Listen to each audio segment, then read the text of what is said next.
Welcome. In this video I will show you how to limit battery charging to 80% for longer battery life on HONOR X7d.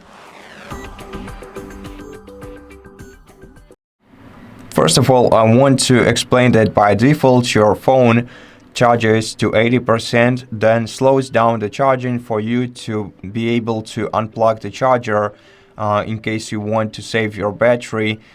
So don't leave your phone to charge overnight if you want to prolong your battery life. Your phone takes care of your battery, and it's better if you keep your battery level between 20 and 80%. And now I'm gonna show you how to limit your battery charging. To do that, go to settings by swiping down the control center and tapping on the gear icon in the top right corner of the screen. In settings, you have to go to battery menu, and once you open this menu, you have to go to more battery settings and change the smart charging option to custom charging modes.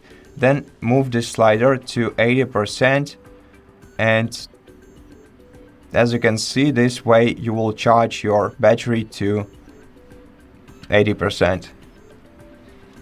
And that's it. Thank you for watching this video. If you liked it, please consider subscribing to our channel, leave us a like and a comment below, and I'll see you in the next one.